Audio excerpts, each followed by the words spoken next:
The Snow Queen, the first story, which treats of a mirror and of the splinters, by Hans Christian Andersen. Now then, let us begin. When we are at the end of the story, we shall know more than we know now. But to begin. Once upon a time, there was a wicked sprite. Indeed, he was the most mischievous of all sprites. One day, he was in a very good humor, for he had made a mirror with the power of causing all that was good and beautiful, when it was reflected therein, to look poor and mean. But that which was good for nothing and looked ugly was shown magnified and increased in ugliness. In this mirror the most beautiful landscapes looked like boiled spinach, and the best persons were turned into frights, or appeared to stand on their heads. Their faces were so distorted that they were not to be recognized, and if anyone had a mole, you might be sure that it would be magnified and spread over both nose and mouth. "That's glorious fun," said the sprite. If a good thought passed through a man's mind, then a grin was seen in the mirror, and the sprite laughed heartily at his clever discovery. All the little sprites who went to his school, for he kept a sprite school, told each other that a miracle had happened, and that now only, as they thought, it would be possible to see how the world really looked. They ran about with the mirror, and at last there was not a land or a person who was not represented distorted in the mirror. So then they thought they would fly up to the sky and have a joke there. The higher they flew with the mirror, the more terribly it grinned. They could hardly hold it fast. Higher and higher still they flew, nearer and nearer to the stars, when suddenly the mirror shook so terribly with grinning that it flew out of their hands and fell to the earth, where it was dashed in 100,000,000 and more pieces. And now it worked much more evil than before, for some of these pieces were hardly so large as a grain of sand, and they flew about in the wide world, and when they got into people's eyes, there they stayed, and then people saw everything perverted, or only had an eye for that which was evil. This happened because the very smallest bit had the same power which the whole mirror had possessed. Some persons even got a splinter in their heart, and then it made one shudder, for their heart became like a lump of ice. Some of the broken pieces were so large that they were used for window panes, through which one could not see one's friends. Other pieces were put in spectacles, and that was a sad affair when people put on their glasses to see well and rightly. Then the wicked sprite laughed till he almost choked, for all this tickled his fancy. The fine splinters still flew about in the air, and now we shall hear what happened next. The end of the first story. Read by Lorraine Montgomery for Lit2Go on the web at fcit.usf.edu.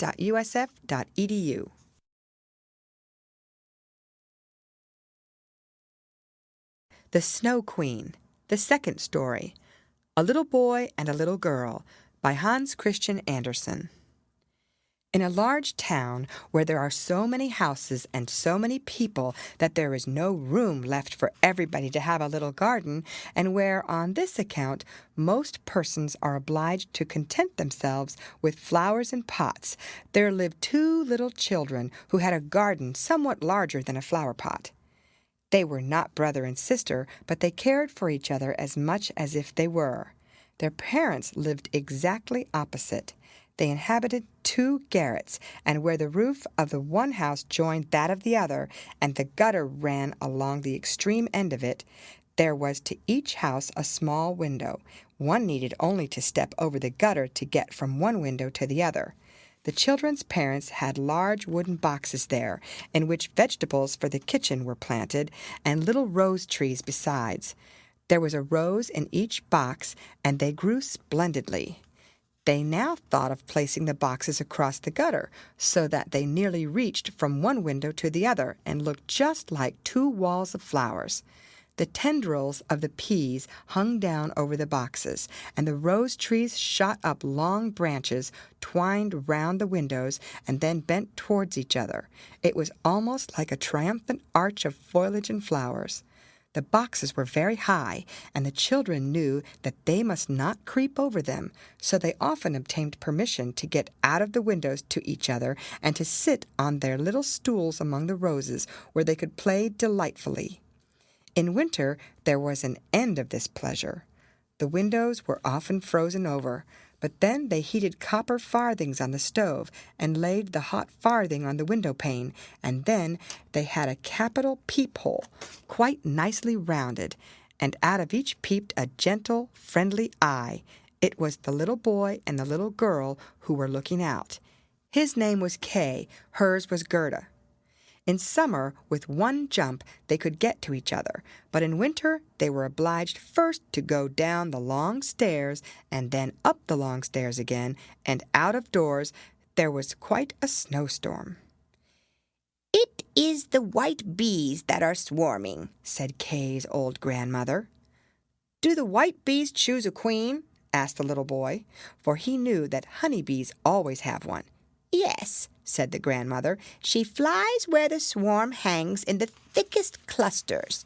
She is the largest of all, and she can never remain quietly on the earth, but goes up again into the black clouds.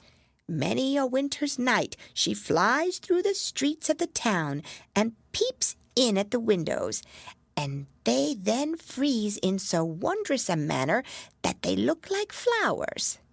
"Yes, I have seen it," said both the children, and so they knew that it was true. "Can the Snow Queen come in?" said the little girl. "Only let her come in," said the little boy. "Then I'd put her on the stove and she'd melt." And then his grandmother patted his head and told him other stories. In the evening, when little Kay was at home and half undressed, he climbed up on the chair by the window and peeped out of the little hole. A few snowflakes were falling, and one, the largest of all, remained lying on the edge of a flower pot. The flake of snow grew larger and larger, and at last it was like a young lady dressed in the finest white gauze, made of 1,000,000 little flakes like stars. She was so beautiful and delicate, but she was of ice, of dazzling, sparkling ice, yet she lived. Her eyes gazed fixedly, like 2 stars, but there was neither quiet nor repose in them. She nodded towards the window and beckoned with her hand. The little boy was frightened and jumped down from the chair. It seemed to him as if, at the same moment, a large bird flew past the window. The next day it was a sharp frost, and then the spring came. The sun shone, the green leaves appeared, the swallows built their nests, the windows were opened, and the little children again sat in their pretty garden, high up on the leads at the top of the house. That summer the roses flowered in unwonted beauty. The little girl had learned a hymn, in which there was something about roses, and then she thought of her own flowers, and she sang the verse to the little boy, who then sang it with her. "The rose in the valley is blooming so sweet, and angels descend there the children to greet." And the children held each other by the hand, kissed the roses, looked up at the clear sunshine, and spoke as though they really saw angels there. What lovely summer days those were! How delightful to be out in the air near the fresh rose bushes that seem as if they would never finish blossoming. Kay and Gerda looked at the picture book full of beasts and of birds, and it was then, the clock in the church tower was just striking 5, that Kay said, "Oh, I feel such a sharp pain in my heart, and now something has got into my eye." The little girl put her arms around his neck. He winked his eyes. Now there was nothing to be seen. "I think it is out now," said he, but it was not. It was just one of those pieces of glass from the magic mirror that had got into his eye, and poor Kay had got another piece right in his heart. It will soon become like ice. It did not hurt any longer, but there it was. "What are you crying for?" asked he. "You look so ugly." "There's nothing the matter with me, said he at once. "That rose is cankered. And look, this one is quite crooked. After all, these roses are very ugly." They are just like the box they are planted in." And then he gave the box a good kick with his foot and pulled both the roses up. "What are you doing?" cried the little girl, and as he perceived her fright, he pulled up another rose, got in at the window, and hastened off from dear little Gerda. Afterwards, when she brought her picture book, he asked, "What horrid beasts have you there?" And if his grandmother told them stories, he always interrupted her. Besides, if he could manage it, he would get behind her, put on her spectacles, and imitate her way of speaking. He copied all her ways, and then everybody laughed at him. He was soon able to imitate the gait and manner of everyone in the street. Everything that was peculiar and displeasing in them, that Kay knew how to imitate, and at such times all the people said, "The boy is certainly very clever." But it was the glass he had got in his eye, the glass that was sticking in his heart, which made him tease even little Gerda, whose whole soul was devoted to him. His games now were quite different to what they had formerly been. They were so very knowing. One winter's day, when the flakes of snow were flying about, he spread the skirts of his blue coat and caught the snow as it fell.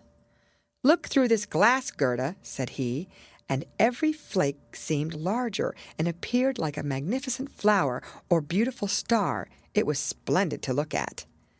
"Look how clever," said Kay. "That's much more interesting than real flowers. They are as exact as possible. There is not a fault in them, if they did not melt." It was not long after this that Kay came one day with large gloves on, and his little sledge at his back, and bawled right into Gerda's ears, "I have permission to go out into the square where the others are playing," and off he was in a moment. There, in the marketplace, some of the boldest of the boys used to tie their sledges to the carts as they passed by, and so they were pulled along and got a good ride. It was so capital. Just as they were in the very height of their amusement, a large sledge passed by. It was painted quite white, and there was someone in it wrapped up in a rough white mantle of fur, with a rough white fur cap on his head. The sledge drove round the square twice, and Kay tied on his sledge as quickly as he could, and off he drove with it. On they went quicker and quicker into the next street, and the person who drove turned round to Kay and nodded to him in a friendly manner, just as if they knew each other. Every time he was going to untie his sledge, the person nodded to him, and then Kay sat quiet, and so on they went till they came outside the gates of the town. Then the snow began to fall so thickly that the little boy could not see an arm's length before him, but still on he went, when suddenly he let go the string he held in his hand in order to get loose from the sledge, but it was of no use. Still the little vehicle rushed on with the quickness of the wind. He then cried as loud as he could, but no one heard him. The snow drifted and the sledge flew on, and sometimes it gave a jerk as though they were driving over hedges and ditches. He was quite frightened, and he tried to repeat the Lord's Prayer, but all he could do, he was only able to remember the multiplication table. The snowflakes grew larger and larger, till at last they looked just like great white fowls. Suddenly they flew on one side, the large sledge stopped, and the person who drove rose up. It was a lady. Her cloak and cap were of snow. She was tall and of slender figure, and of a dazzling whiteness. It was the Snow Queen. "We have traveled fast," said she, "but it is freezingly cold. Come under my bear skin." And she put him in the sledge beside her, wrapped the fur round him, and he felt as though he were sinking in a snow wreath. "Are you still cold?" asked she, and then she kissed his forehead. Ah, it was colder than ice. It penetrated to his very heart, which was already almost a frozen lump. It seemed to him as if he were about to die, but a moment more, and it was quite congenial to him, and he did not remark the cold that was around him. "My sledge! Do not forget my sledge!" It was the first thing he thought of. It was there tied to one of the white chickens, who flew along with it on his back behind the large sledge. The Snow Queen kissed Kay once more, and then he forgot little Gerda, grandmother, and all whom he had left at his home. "Now you will have no more kisses," said she, "or else I should kiss you to death." Kay looked at her. She was very beautiful. A more clever or a more lovely countenance he could not fancy to himself, and she no longer appeared of ice as before when she sat outside the window and beckoned to him. In his eyes she was perfect. He did not fear her at all, and told her that he could calculate in his head, and with fractions even, that he knew the number of square miles there were in the different countries, and how many inhabitants they contained, and she smiled while he spoke. It then seemed to him as if what he knew was not enough, and he looked upwards in the large, huge, empty space above him, and on she flew with him, flew high over the black clouds, while the storm moaned and whistled as though it were singing some old tune. On they flew over woods and lakes, over seas and many lands, and beneath them the chilling storm rushed fast, the wolves howled, the snow crackled, above them flew large screaming crows, but higher up appeared the moon, quite large and bright, and it was on it that Kay gazed during the long, long winter's night, while by day he slept at the feet of the Snow Queen. End of Story 2. Read by Lorraine Montgomery for Lit to Go on the web at fcit.usf.edu.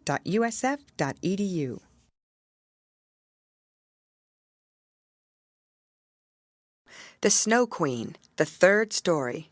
Of the Flower Garden at the Old Woman's Who Understood Witchcraft by Hans Christian Andersen. But what became of little Gerda when Kay did not return? Where could he be? Nobody knew. Nobody could give any intelligence. All the boys knew was that they had seen him tie his sledge to another large and splendid one, which drove down the street and out of the town. Nobody knew where he was. Many sad tears were shed, and little Gerda wept long and bitterly. At last she said he must be dead, that he had been drowned in the river which flowed close to the town.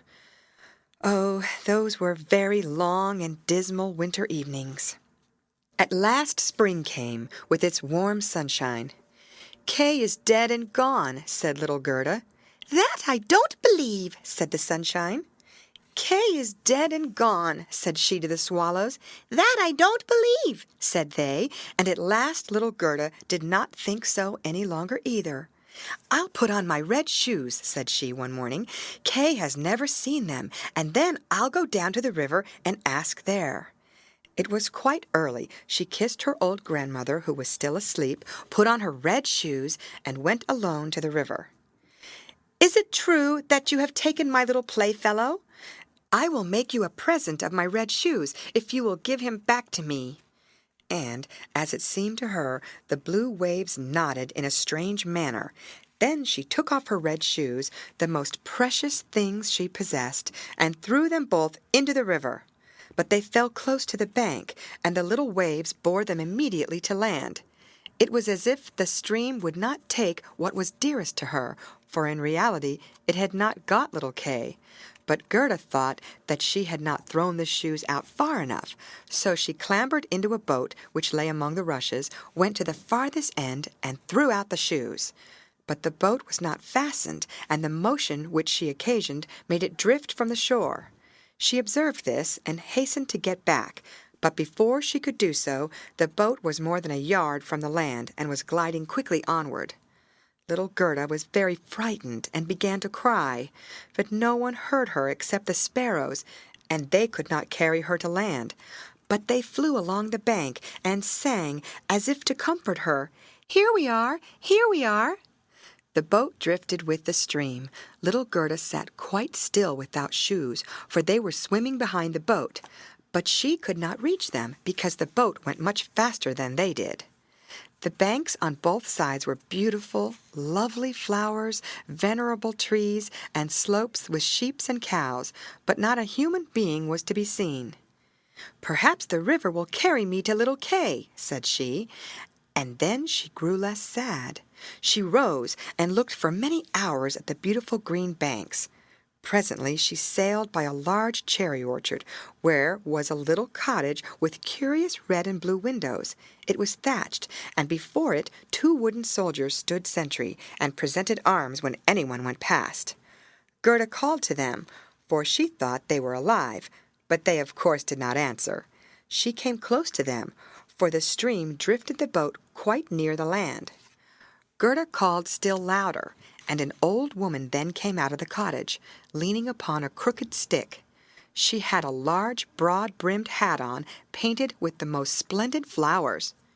"Poor little child," said the old woman, "how did you get upon the large rapid river to be driven about so in the wide world?" And then the old woman went into the water, caught hold of the boat with her crooked stick, drew it to the bank, and lifted little Gerda out. And Gerda was so glad to be on dry land again, but she was rather afraid of the strange old woman. "But come and tell me who you are and how you came here," said she. And Gerda told her all, and the old woman shook her head and said, "Ahem, ahem." And when Gerda had told her everything and asked her if she had not seen little Kay, the woman answered that he had not passed there, but he no doubt would come. And she told her not to be cast down, but taste her cherries and look at her flowers, which were finer than any in a picture book, each of which could tell a whole story. She then took Gerda by the hand, led her into the little cottage, and locked the door. The windows were very high up. The glass was red, blue, and green, and the sunlight shone through quite wondrously in all sorts of colors. On the table stood the most exquisite cherries, and Gerda ate as many as she chose, for she had permission to do so. While she was eating, the old woman combed her hair with a golden comb, and her hair curled and shone with a lovely golden color around that sweet little face, which was so round and so like a rose. "I have often longed for such a dear little girl," said the old woman. "Now you shall see how well we agree together." And while she combed little Gerda's hair, the child forgot her foster brother Kay more and more, for the old woman understood magic. But she was no evil being. She only practiced witchcraft a little for her own private amusement, and now she wanted very much to keep little Gerda. She therefore went out in the garden, stretched out her crooked stick towards the rose bushes, which beautifully as they were blowing all sank into the earth, and no one could tell where they had stood. The old woman feared that if Gerda should see the roses, she would then think of her own, would remember little Kay, and run away from her. She now led Gerda into the flower garden. Oh, what odor and what loveliness was there!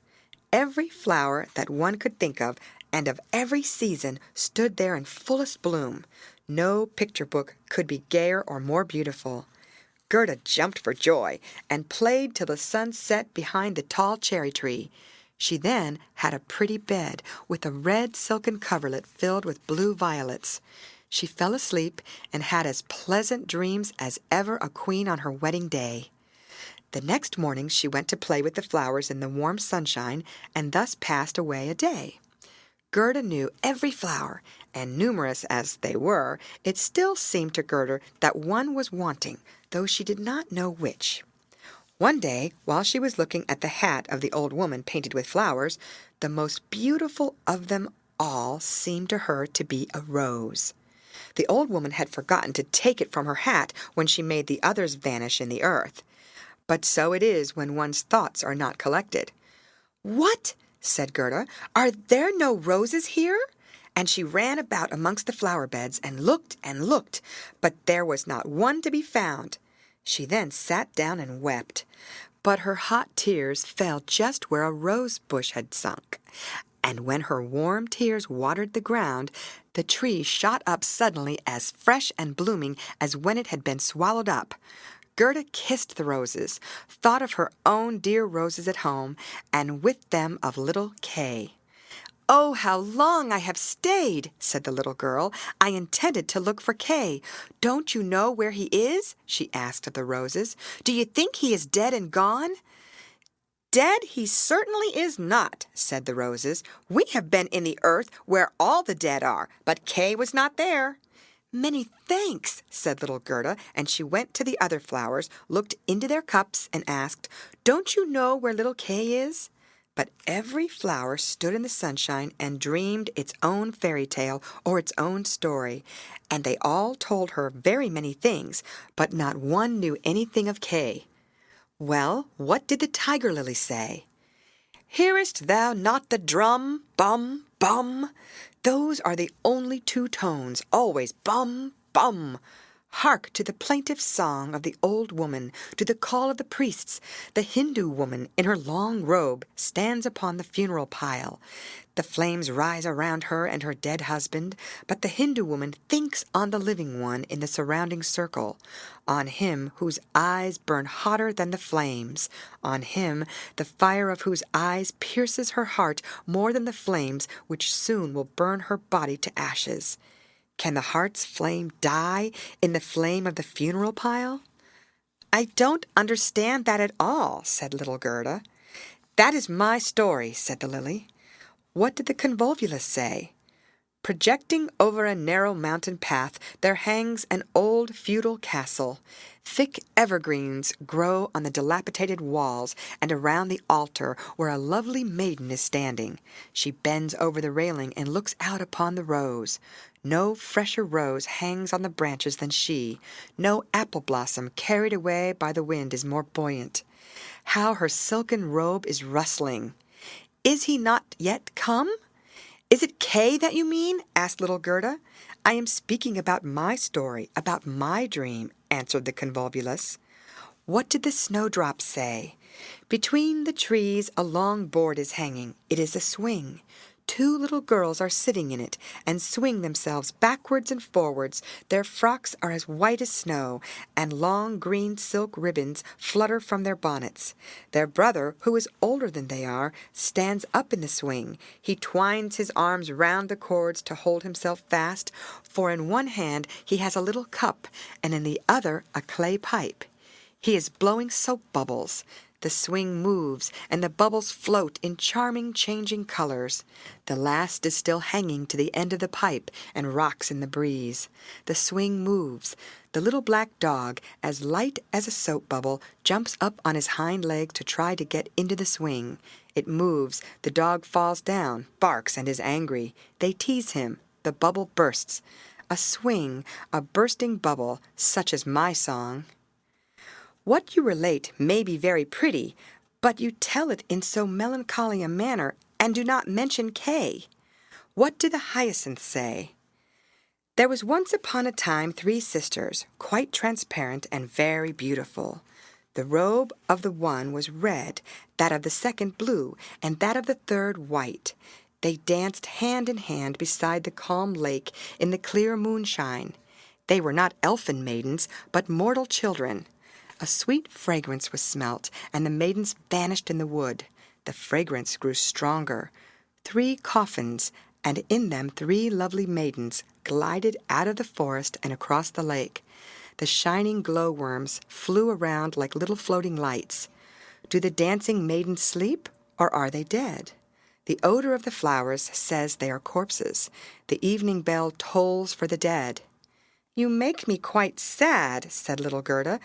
"I cannot help thinking of the dead maidens. Oh, is little Kay really dead?" "The roses have been in the earth, and they say no." "Ding dong," sounded the hyacinth bells. "We do not toll for little Kay. We do not know him. That is our way of singing, the only one we have." And Gerda went to the ranunculuses that looked forth from among the shining green leaves. "You are a little bright sun," said Gerda. "Tell me if you know where I can find my playfellow."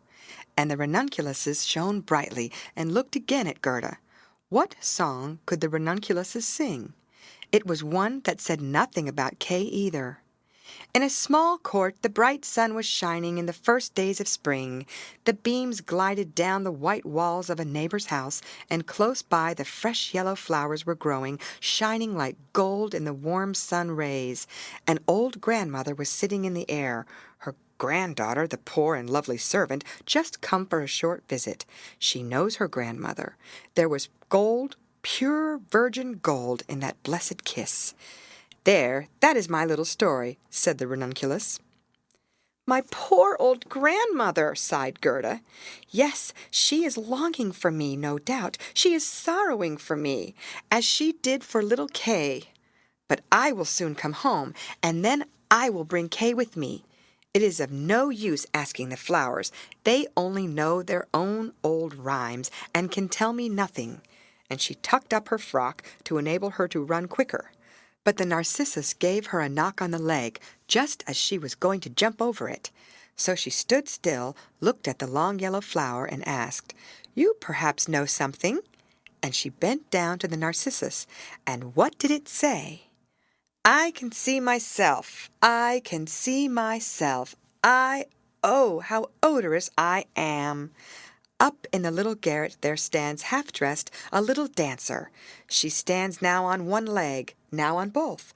She despises the whole world, yet she lives only in imagination. She pours water out of the teapot over a piece of stuff which she holds in her hand. It is the bodice. Cleanliness is a fine thing. The white dress is hanging on the hook. It was washed in the teapot and dried on the roof. She puts it on, ties a saffron-colored kerchief round her neck, and then the gown looks whiter. I can see myself. I can see myself. "There's nothing to me," said little Gerda. "That does not concern me." And then off she ran to the further end of the garden. The gate was locked, but she shook the rustled bolt till it was loosened, and the gate opened, and little Gerda ran off barefooted into the wide world. She looked round her thrice, but no one followed her. At last she could run no longer. She sat down on a large stone, and when she looked about her, she saw that the summer had passed. It was late in the autumn, but that one could not remark in the beautiful garden, where there was always sunshine, and where there were flowers the whole year round. "Dear me, how long I have stayed," said Gerda. "Autumn is come. I must not rest any longer." And she got up to go further. Oh, how tender and wearied her little feet were! All around it looked so cold and raw. The long willow leaves were quite yellow, and the fog dripped from them like water. One leaf fell after the other. The sloes only stood full of fruit, which set one's teeth on edge. Oh, how dark and comfortless it was in the dreary world. End of story number 3. Read by Lorraine Montgomery for Lit to Go on the web at fcit.usf.edu.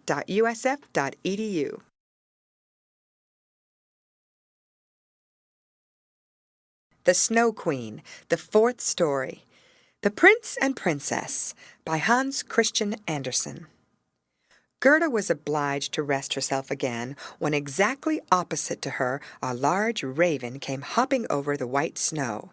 He had long been looking at Gerda and shaking his head, and now he said, "Caw, caw! Good day, good day!" He could not say it better, but he felt a sympathy for the little girl and asked her where she was going all alone. The word alone Gerda understood quite well, and felt how much was expressed by it, so she told the raven her whole history and asked if he had not seen Kay. The raven nodded very gravely and said, "It may be, it may be." "What? Do you really think so?" cried the little girl, and she nearly squeezed the raven to death, so much did she kiss him. "Gently, gently," said the raven. "I think I know. I think that it may be little Kay, but now he has forgotten you for the princess." "Does he live with a princess?" asked Gerda. "Yes, listen," said the raven, "but it will be difficult for me to speak your language. If you understand the raven language, I can tell you better." "No, I have not learnt it," said Gerda, "but my grandmother understands it, and she can speak gibberish too. I wish I had learnt it." "No matter," said the raven. "I will tell you as well as I can. However, it will be bad enough." And then he told all he knew. In the kingdom where we now are, there lives a princess who is extraordinarily clever, for she has read all the newspapers in the whole world and has forgotten them again, so clever is she. She was lately, it is said, sitting on her throne, which is not very amusing after all, when she began humming an old tune, and it was just, "Oh, why should I not be married?" "That song is not without its meaning," said she, and so then she was determined to marry. But she would have a husband who knew how to give an answer when he was spoken to, not one who looked only as if he were a great personage, for that is so tiresome. She then had all the ladies of the court drummed together, and when they heard her intention, all were very pleased and said, "We are very glad to hear it. It is the very thing we were thinking of." "You may believe every word I say," said the raven, "for I have a tame sweetheart that hops about in the palace quite free, and it was she who told me all this." The newspapers appeared forthwith with a border of hearts and the initials of the princess, and therein you might read that every good-looking young man was at liberty to come to the palace and speak to the princess, and he who spoke in such wise as showed he felt himself at home there, that one the princess would choose for her husband. "Yes, yes," said the raven, "you may believe it. It is as true as I am sitting here. People came in crowds. There was a crush and a hurry, but no one was successful either on the first or second day. They could all talk well enough when they were out in the street, but as soon as they came inside the palace gates and saw the guard richly dressed in silver, and the lackeys in gold on the staircase, and the large illuminated saloons, then they were abashed, and when they stood before the throne on which the princess was sitting, all they could do was to repeat the last word they had uttered, and to hear it again did not interest her very much. It was just as if the people within were under a charm, and had fallen into a trance till they came out again into the street, for then, oh, then, they could chatter enough. There was a whole row of them standing from the town gates to the palace. "I was there myself to look," said the raven. "They grew hungry and thirsty, but from the palace they got nothing whatever, not even a glass of water. Some of the cleverest, it is true, had taken bread and butter with them, but none shared it with his neighbor, for each thought, 'Let him look hungry, and then the princess won't have him.'" "But Kay, little Kay," said Gerda, "when did he come? Was he among the number?" "Patience, patience, we are just come to him. It was on the third day, when a little personage without horse or equipage came marching right boldly up to the palace. His eyes shone like yours. He had beautiful long hair, but his clothes were very shabby." "That was Kay!" cried Gerda, with a voice of delight. "Oh, now I've found him!" and she clapped her hands for joy. "He had a little knapsack at his back," said the raven. "No, that was certainly his sledge," said Gerda, "for when he went away he took his sledge with him." "That may be," said the raven. "I did not examine him so minutely, but I know from my tame sweetheart that when he came into the courtyard of the palace and saw the bodyguard in silver, the lackeys on the staircase, he was not the least abashed. He nodded and said to them, 'It must be very tiresome to stand on the stairs. For my part, I shall go in.' The saloons were gleaming with lustres. Privy councillors and excellencies were walking about barefooted and wore gold keys. It was enough to make anyone feel uncomfortable. His boots creaked, too, so loudly, but still he was not at all afraid. "That's Kay for certain," said Gerda. "I know he had on new boots. I have heard them creaking in Grandmamma's room."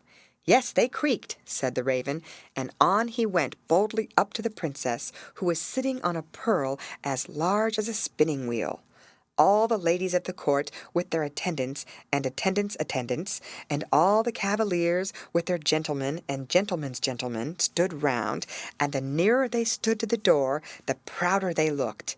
It was hardly possible to look at the gentleman's gentleman, so very haughtily did he stand in the doorway.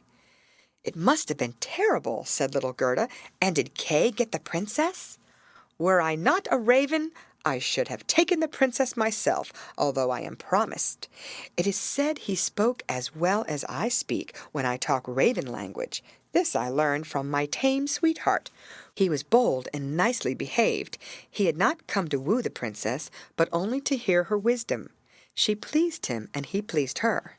Yes, yes, for certain, that was Kay, said Gerda. He was so clever, he could reckon fractions in his head. Oh, won't you take me to the palace? That is very easily said, answered the raven, but how are we to manage it? I'll speak to my tame sweetheart about it. She must advise us, for so much I must tell you, such a little girl as you are will never get permission to enter. Oh, yes, I shall, said Gerda. When Kay hears that I am here, he will come out directly to fetch me. Wait for me here on these steps, said the raven. He moved his head backwards and forwards and flew away. The evening was closing in when the raven returned. Caw, caw, said he. She sends you her compliments, and here is a roll for you. She took it out of the kitchen, where there is bread enough. You are hungry, no doubt. It is not possible for you to enter the palace, for you are barefooted. The guards in silver and the lackeys in gold would not allow it. But do not cry, you shall come in still. My sweetheart knows a little back stair that leads to the bedchamber, and she knows where she can get the key of it. And they went into the garden in the large avenue where one leaf was falling after the other, and when the lights in the palace had all gradually disappeared, the raven led little Gerda to the back door, which stood half open. Oh, how Gerda's heart beat with anxiety and longing! It was just as if she had been about to do something wrong, and yet she only wanted to know if little Kay was there. Yes, he must be there. She called to mind his intelligent eyes and his long hair so vividly she could quite see him as he used to laugh when they were sitting under the roses at home. He will no doubt be glad to see you, to hear what a long way you have come for his sake, to know how unhappy all at home were when he did not come back. Oh, what a fright and a joy it was! They were now on the stairs. A single lamp was burning there, and on the floor stood the tame raven, turning her head on every side and looking at Gerda, who bowed as her grandmother had taught her to do. My intended has told me so much good of you, my dear young lady, said the tame raven. Your tale is very affecting. If you will take the lamp, I will go before. We will go straight on, for we shall meet no one. I think there is somebody just behind us, said Gerda, and something rushed past. It was like shadowy figures on the wall, horses with flowing manes and thin legs, huntsmen, ladies, and gentlemen on horseback. They are only dreams, said the raven. They come to fetch the thoughts of the high personages to the chase. 'Tis well, for now you can observe them in bed all the better. But let me find, when you enjoy honor and distinction, that you possess a grateful heart. Tut! That's not worth talking about, said the raven of the woods. They now entered the first saloon, which was of rose-colored satin, with artificial flowers on the wall. Here the dreams were rushing past, but they hastened by so quickly that Gerda could not see the high personages. One hall was more magnificent than the other. One might indeed well be abashed, and at last they came into the bedchamber. The ceiling of the room resembled a large palm tree with leaves of glass, of costly glass, and in the middle, from a thick golden stem, hung 2 beds, each of which resembled a lily. One was white, and in this lay the princess. The other was red, and it was here that Gerda was to look for little Kay. She bent back one of the red leaves and saw a brown neck. Oh, that was Kay! She called him quite loud by name, held the lamp towards him. The dreams rushed back again into the chamber. He awoke, turned his head, and it was not little Kay. The prince was only like him about the neck, but he was young and handsome, and out of the white lily leaves the princess peeped too, and asked what was the matter. Then little Gerda cried, and told her whole history, and all that the ravens had done for her. Poor little thing, said the prince and the princess. They praised the ravens very much, and told them they were not at all angry with them, but they were not to do so again. However, they should have a reward. "Will you fly about here at liberty?" asked the princess, "or would you like to have a fixed appointment as court ravens, with all the broken bits from the kitchen?" And both the ravens nodded and begged for a fixed appointment, for they thought of their old age and said, "It is a good thing to have a provision for our old days." And the prince got up and let Gerda sleep in his bed, and more than this he could not do. She folded her little hands and thought, "How good men and animals are!" And she then fell asleep and slept soundly. All the dreams flew in again, and they now looked like the angels. They drew a little sledge, in which little Kay sat and nodded his head, but the whole was only a dream, and therefore it all vanished as soon as she awoke. The next day she was dressed from head to foot in silk and velvet. They offered to let her stay at the palace and lead a happy life, but she begged to have a little carriage with a horse in front, and for a small pair of shoes. Then she said she would again go forth in the wide world and look for Kay. Shoes and a muff were given her. She was, too, dressed very nicely, and when she was about to set off, a new carriage stopped before the door. It was of pure gold, and the arms of the prince and princess shone like a star upon it. The coachman, the footmen, and the outriders, for outriders were there too, all wore golden crowns. The prince and the princess assisted her into the carriage themselves, and wished her all success. The raven of the woods, who was now married, accompanied her for the first 3 miles. He sat beside Gerda, for he could not bear riding backwards. The other raven stood in the doorway and flapped her wings. She could not accompany Gerda because she suffered from headache, since she had had a fixed appointment and ate so much. The carriage was lined inside with sugar plums, and in the seats were fruits and gingerbread. "Farewell, farewell," cried Prince and Princess, and Gerda wept, and the raven wept. Thus passed the first miles, and then the raven bade her farewell, and this was the most painful separation of all. He flew into a tree, and beat his black wings as long as he could see the carriage, that shone from afar like a sunbeam. End of the 4th story. Read by Lorraine Montgomery for Lit2Go on the web at fcit.usf.edu.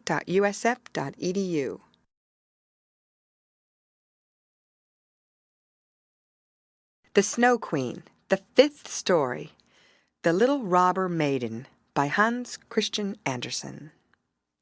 They drove through the dark wood, but the carriage shone like a torch, and it dazzled the eyes of the robbers, so that they could not bear to look at it. "'Tis gold! 'Tis gold!" they cried, and they rushed forward, seized the horses, knocked down the little postilion, the coachman, and the servants, and pulled little Gerda out of the carriage. "How plump, how beautiful she is! She must have been fed on nut kernels," said the old female robber, who had a long, scrubby beard and bushy eyebrows that hung down over her eyes. "She is as good as a fatted lamb. How nice she will be!" And then she drew out a knife, the blade of which shone so that it was quite dreadful to behold. "Oh!" cried the woman at the same moment. She had been bitten in the ear by her own little daughter, who hung at her back, and who was so wild and unmanageable that it was quite amusing to see her. "You naughty child!" said the mother, and now she had not time to kill Gerda. "She shall play with me," said the little robber child. "She shall give me her muff and her pretty frock. She shall sleep in my bed." And then she gave her mother another bite, so that she jumped and ran round with the pain, and the robbers laughed and said, "Look how she is dancing with the little one." "I will go into the carriage," said the little robber maiden, and she would have her will, for she was very spoiled and very headstrong. She and Gerda got in, and then away they drove over the stumps of felled trees, deeper and deeper into the woods. The little robber maiden was as tall as Gerda, but stronger, broader-shouldered, and of dark complexion. Her eyes were quite black. They looked almost melancholy. She embraced little Gerda and said, "They shall not kill you as long as I am not displeased with you. You are doubtless a princess." "No," said little Gerda, who then related all that had happened to her, and how much she cared about little Kay. The little robber maiden looked at her with a serious air, nodded her head slightly, and said, "They shall not kill you, even if I am angry with you. Then I will do it myself." And she dried Gerda's eyes and put both her hands in the handsome muff, which was so soft and warm. At length the carriage stopped. They were in the midst of the courtyard of a robber's castle. It was full of cracks from top to bottom, and out of the openings magpies and rooks were flying, and the great bulldogs, each of which looked as if he could swallow a man, jumped up, but they did not bark, for that was forbidden. In the midst of the large old smoking hall burnt a great fire on the stone floor. The smoke disappeared under the stones, and had to seek its own egress. In an immense cauldron soup was boiling, and rabbits and hares were being roasted on a spit. "You shall sleep with me tonight, with all my animals," said the little robber maiden. They had something to eat and drink, and then went into a corner where straw and carpets were lying.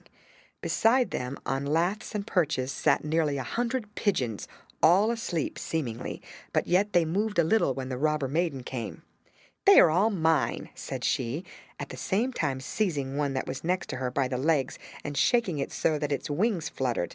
"Kiss it," cried the little girl, and flung the pigeon in Gerda's face. "Up there is the rabble of the wood," continued she, pointing to several laths which were fastened before a hole high up in the wall. "That's the rabble. They would all fly away immediately if they were not well fastened in. And here is my dear old back."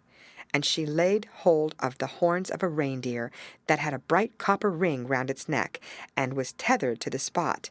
"We are obliged to lock this fellow in too, or he would make his escape. Every evening I tickle his neck with my sharp knife, he is so frightened at it." And the little girl drew forth a long knife from a crack in the wall and let it glide over the reindeer's neck. The poor animal kicked. The girl laughed and pulled Gerda into bed with her. "Do you intend to keep your knife while you sleep?" asked Gerda, looking at it rather fearfully. "I always sleep with the knife," said the little robber maiden. "There is no knowing what may happen. But tell me now once more all about little Kay, and why you have started off in the wide world alone." And Gerda related all from the very beginning. The wood pigeons cooed above in their cage, and the others slept. The little robber maiden wound her arm round Gerda's neck, held the knife in the other hand, and snored so loud that everybody could hear her. But Gerda could not close her eyes, for she did not know whether she was to live or die. The robbers sat round the fire, sang and drank, and the old female robber jumped about so that it was quite dreadful for Gerda to see her. Then the wood pigeon said, "Coo! Cool! We have seen little Kay." A white hen carries his sledge. He himself sat in the carriage of the Snow Queen, who passed here down just over the wood as we lay in our nest. She blew upon us, young ones, and all died except we two. Coo! Coo! "What is that you say up there?" cried little Gerda. "Where did the Snow Queen go to? Do you know anything about it?" "She is no doubt gone to Lapland, for there is always snow and ice there. Only ask the reindeer, who is tethered there." "Ice and snow is there. There it is, glorious and beautiful," said the reindeer. "One can spring about in the large shining valleys. The Snow Queen has her summer tent there, but her fixed abode is high up towards the North Pole, on the island called Spitzbergen." "Oh, Kay, poor little Kay," sighed Gerda. "Do you choose to be quiet?" said the robber maiden. "If you don't, I shall make you." In the morning Gerda told her all that the wood pigeons had said, and the little maiden looked very serious, but she nodded her head and said, "That's no matter, that's no matter." "Do you know where Lapland lies?" she asked of the reindeer. "Who should know better than I?" said the animal, and his eyes rolled in his head. "I was born and bred there. There I leapt about on the fields of snow." "Listen," said the robber maiden to Gerda. "You see that the men are gone, but my mother is still here and will remain. However, towards morning she takes a draught out of the large flask, and then she sleeps a little. Then I will do something for you." She now jumped out of bed, flew to her mother with her arms round her neck, and pulling her by the beard, said, "Good morrow, my own sweet nanny goat of a mother." And her mother took hold of her nose and pinched it till it was red and blue, but this was all done out of pure love. When the mother had taken a sup at her flask and was having a nap, the little robber maiden went to the reindeer and said, "I should very much like to give you still many a tickling with the sharp knife, for then you are so amusing. However, I will untether you and help you out, so that you may go back to Lapland. But you must make good use of your legs, and take this little girl for me to the palace of the Snow Queen, where her playfellow is. You have heard, I suppose, all she said, for she spoke loud enough, and you were listening." The reindeer gave a bound for joy. The robber maiden lifted up little Gerda and took the precaution to bind her fast on the reindeer's back. She even gave her a small cushion to sit on. "Here are your worsted leggins, for it will be cold, but the muff I shall keep for myself, for it is so very pretty. But I do not wish you to be cold. Here is a pair of lined gloves of my mother's. They just reach up to your elbow. On with them! Now you look about the hands just like my ugly old mother." And Gerda wept for joy. "I can't bear to see you fretting," said the little robber maiden. "This is just the time when you ought to look pleased. Here are 2 loaves and a ham for you, so that you won't starve." The bread and the meat were fastened to the reindeer's back. The little maiden opened the door, called in all the dogs, and then with her knife cut the rope that fastened the animal, and said to him, "Now off with you, but take good care of the little girl."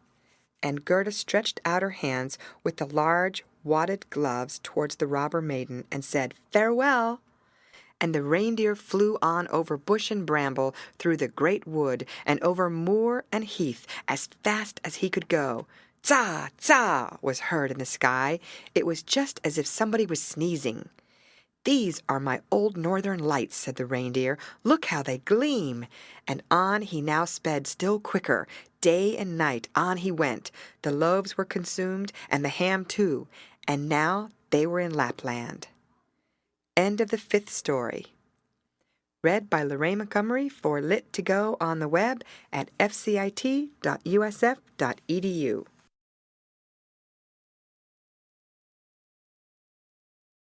The Snow Queen, the 6th story. The Lapland Woman and the Finland Woman by Hans Christian Andersen. Suddenly they stopped before a little house, which looked very miserable. The roof reached to the ground, and the door was so low that the family were obliged to creep upon their stomachs when they went in or out. Nobody was at home except an old Lapland woman, who was dressing fish by the light of an oil lamp, and the reindeer told her the whole of Gerda's history, but first of all his own, for that seemed to him of much greater importance. Gerda was so chilled that she could not speak.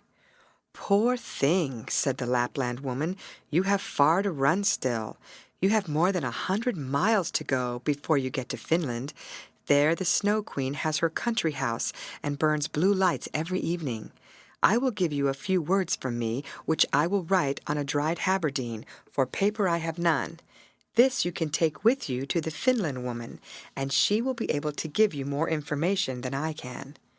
When Gerda had warmed herself and had eaten and drunk, the Lapland woman wrote a few words on a dried haberdine, begged Gerda to take care of them, put her on the reindeer, bound her fast, and away sprang the animal.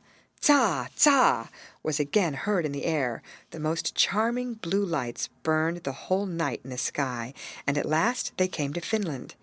They knocked at the chimney of the Finland woman, for as to a door she had none. There was such a heat inside that the Finland woman herself went about almost naked. She was diminutive and dirty. She immediately loosened little Gerda's clothes, pulled off her thick gloves and boots, for otherwise the heat would have been too great, and after laying a piece of ice on the reindeer's head, read what was written on the fish skin. She read it 3 times. She then knew it by heart. So she put the fish into the cupboard, for it might very well be eaten, and she never threw anything away. Then the reindeer related his own story first, and afterwards that of little Gerda, and the Finland woman winked her eyes but said nothing. "You are so clever," said the reindeer. "You can, I know, twist all the winds of the world together in a knot. If the seaman loosens one knot, then he has a good wind. If a second, then it blows pretty stiffly. If he undoes the third and fourth, then it rages so that the forests are upturned. Will you give the little maiden a potion that she may possess the strength of 12 men and vanquish the Snow Queen?" "The strength of 12 men," said the Finland woman. "Much good that would be." Then she went to a cupboard and drew out a large skin rolled up. When she had unrolled it, strange characters were to be seen written thereon, and the Finland woman read at such a rate that the perspiration trickled down her forehead. But the reindeer begged so hard for little Gerda, and Gerda looked so imploringly with tearful eyes at the Finland woman, that she winked and drew the reindeer aside into a corner, where they whispered together, while the animal got some fresh ice put on his head. "'Tis true little Kay is at the Snow Queen's, and finds everything there quite to his taste, and he thinks it the very best place in the world. But the reason of that is, he has a splinter of glass in his eye and in his heart. These must be got out first, otherwise he will never go back to mankind, and the Snow Queen will retain her power over him. But can you give little Gerda nothing to take which will endue her with power over the whole?" "I can give her no more power than what she has already. Don't you see how great it is? Don't you see how men and animals are forced to serve her, how well she gets through the world barefooted? She must not hear of her power from us. That power lies in her heart, because she is a sweet and innocent child. If she cannot get to the Snow Queen by herself and rid little Kay of the glass, we cannot help her. 2 miles hence the garden of the Snow Queen begins. Thither you may carry the little girl. Set her down by the large bush with red berries standing in the snow. Don't stay talking, but hasten back as fast as possible." And now the Finland woman placed little Gerda on the reindeer's back, and off he ran with all imaginable speed. "Oh, I have not got my boots! I have not brought my gloves!" cried little Gerda. She remarked she was without them from the cutting frost. But the reindeer dared not stand still. On he ran till he came to the great bush with the red berries, and there he set Gerda down, kissed her mouth, while large bright tears flowed from the animal's eyes, and then back he went as fast as possible. There stood poor Gerda now, without shoes or gloves, in the very middle of dreadful icy Finland. She ran on as fast as she could. There then came a whole regiment of snowflakes, but they did not fall from above, and they were quite bright and shining from the aurora borealis. The flakes ran along the ground, and the nearer they came, the larger they grew. Gerda well remembered how large and strange the snowflakes appeared when she once saw them through a magnifying glass, but now they were large and terrific in another manner. They were all alive. They were the outposts of the Snow Queen. They had the most wondrous shapes. Some looked like large, ugly porcupines, others like snakes knotted together, with their heads sticking out, and others, again, like small, fat bears, with the hair standing on end. All were of dazzling whiteness. All were living snowflakes. Little Gerda repeated the Lord's Prayer. The cold was so intense that she could see her own breath, which came like smoke out of her mouth. It grew thicker and thicker, and took the form of little angels that grew more and more when they touched the earth. All had helms on their heads, and lances and shields in their hands. They increased in numbers, and when Gerda had finished the Lord's Prayer, she was surrounded by a whole legion. They thrust at the horrid snowflakes with their spears, so that they flew into 1,000 pieces, and little Gerda walked on bravely and in security. The angels patted her hands and feet, and then she felt the cold less, and went on quickly towards the palace of the Snow Queen. But now we shall see how Kay fared. He never thought of Gerda, and at least of all that she was standing before the palace. The end of the 6th story. Read by Lorraine Montgomery for Lit to Go on the web at fcit.usf.edu.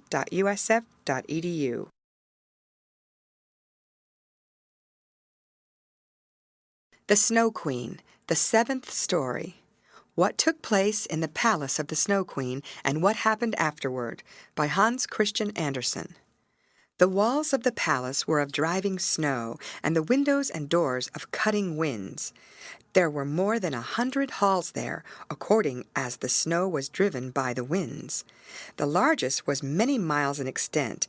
All were lighted up by the powerful aurora borealis, and all were so large, so empty, so icy cold, and so resplendent.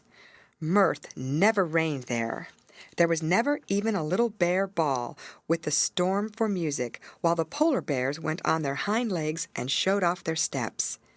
Never a little tea party of white young lady foxes, vast, cold, and empty were the halls of the Snow Queen. The northern lights shone with such precision that one could tell exactly when they were at their highest or lowest degree of brightness. In the middle of the empty, endless hall of snow was a frozen lake. It was cracked in 1,000 pieces, but each piece was so like the other that it seemed the work of a cunning artificer.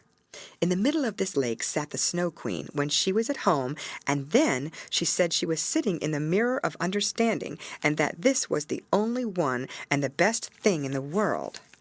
Little Kay was quite blue, yes, nearly black with cold, but he did not observe it, for she had kissed away all feeling of cold from his body, and his heart was a lump of ice. He was dragging along some pointed flat pieces of ice, which he laid together in all possible ways, for he wanted to make something with them. Just as we have little flat pieces of wood to make geometrical figures with, called the Chinese puzzle. Kay made all sorts of figures, the most complicated, for it was an ice puzzle for the understanding. In his eyes the figures were extraordinarily beautiful and of the utmost importance, for the bit of glass which was in his eye caused this. He found whole figures which represented a written word, but he never could manage to represent just the word he wanted. That word was eternity. And the Snow Queen had said, "If you can discover that figure, you shall be your own master, and I will make you a present of the whole world and a pair of new skates." But he could not find it out. "I am going now to warm lands," said the Snow Queen. "I must have a look down into the black cauldrons." It was the volcanoes Vesuvius and Etna that she meant. "I will just give them a coating of white, for that is as it ought to be. Besides, it is good for the oranges and the grapes." And then away she flew, and Kay sat quite alone in the empty halls of ice that were miles long, and looked at the blocks of ice, and thought till his skull was almost cracked. There he sat, quite benumbed and motionless. One would have imagined he was frozen to death. Suddenly little Gerda stepped through the great portal into the palace. The gate was formed of cutting winds, but Gerda repeated her evening prayer, and the winds were laid as though they slept, and the little maiden entered the vast, empty, cold halls. There she beheld Kay. She recognized him, flew to embrace him, and cried out, her arms firmly holding him the while, "Kay, sweet little Kay, have I then found you at last?" But he sat quite still, benumbed and cold. Then little Gerda shed burning tears, and they fell on his bosom. They penetrated to his heart. They thawed the lumps of ice, and consumed the splinters of the looking-glass. He looked at her, and she sang the hymn, "The rose in the valley is blooming so sweet, and angels descend there the children to greet." Hereupon Kay burst into tears. He wept so much that the splinter rolled out of his eye, and he recognized her and shouted, "Gerda, sweet little Gerda, where have you been so long, and where have I been?" He looked round him. "How cold it is here," said he, "how empty and cold." And he held fast by Gerda, who laughed and wept for joy. It was so beautiful that even the blocks of ice danced about for joy. And when they were tired and laid themselves down, they formed exactly the letters which the Snow Queen had told him to find out. So now he was his own master, and he would have the whole world and a pair of new skates into the bargain. Gerda kissed his cheeks, and they grew quite blooming. She kissed his eyes, and they shone like her own. She kissed his hands and feet, and he was again well and merry. The Snow Queen might come back as soon as she liked. There stood his discharge written in resplendent masses of ice. They took each other by the hand and wandered forth out of the large hall. They talked of their old grandmother, and of the roses upon the roof, and wherever they went the winds ceased raging, and the sun burst forth. And when they reached the bush with the red berries, they found the reindeer waiting for them. He had brought another, a young one, with him, whose udder was filled with milk, which he gave to the little ones, and kissed their lips. They then carried Kay and Gerda first to the Finland woman, where they warmed themselves in the warm room and learned what they were to do on their journey home, and they went to the Lapland woman, who made some new clothes for them and repaired their sledges. The reindeer and the young hind leaped along beside them and accompanied them to the boundary of the country. Here the first vegetation peeped forth. Here Kay and Gerda took leave of the Lapland woman. "Farewell, farewell," they all said, and the first green buds appeared. The first little birds began to chirrup, and out of the wood came riding on a magnificent horse, which Gerda knew it was one of the leaders in the golden carriage, a young damsel with a bright red cap on her head and armed with pistols. It was the little robber maiden, who, tired of being at home, had determined to make a journey to the north, and afterwards in another direction, if that did not please her. She recognized Gerda immediately, and Gerda knew her too. It was a joyful meeting. "You are a fine fellow for tramping about," said she to little Kay. "I should like to know, Faith, if you deserve that one should run from one end of the world to the other for your sake." But Gerda patted her cheeks and inquired for the prince and princess. "They are gone abroad," said the other. "But the raven?" asked little Gerda. "Oh, the raven is dead," she answered. "His tame sweetheart is a widow, and wears a bit of black worsted round her leg. She laments most piteously, but it's all mere talk and stuff. Now tell me what you've been doing and how you managed to catch him." And Gerda and Kay both told their story. "And snip, snop, schnurr, basselurr," said the robber maiden, and she took the hands of each and promised that if she should some day pass through the town where they lived, she would come and visit them. And then away she rode. Kay and Gerda took each other's hand. It was lovely spring weather, with abundance of flowers and of verdure. The church bells rang, and the children recognized the high towers and the large town. It was that in which they dwelt. They entered and hastened up to their grandmother's room, where everything was standing as formerly. The clock said tick-tack, and the finger moved round. But as they entered, they remarked that they were now grown up. The roses on the leads hung blooming in at the open window. There stood the little children's chairs, and Kay and Gerda sat down on them, holding each other by the hand. They both had forgotten the cold, empty splendor of the Snow Queen, as though it had been a dream. The grandmother sat in the bright sunshine and read aloud from the Bible. "Unless ye become as little children, ye cannot enter the kingdom of heaven." And Kay and Gerda looked in each other's eyes, and all at once they understood the old hymn. "The rose in the valley is blooming so sweet, and angels descend there the children to greet." There sat the two grown-up persons, grown up and yet children, children at least in heart, and it was summertime. Summer, glorious summer. The end. Read by Lorraine Montgomery for Lit2Go on the web at fcit.usf.edu.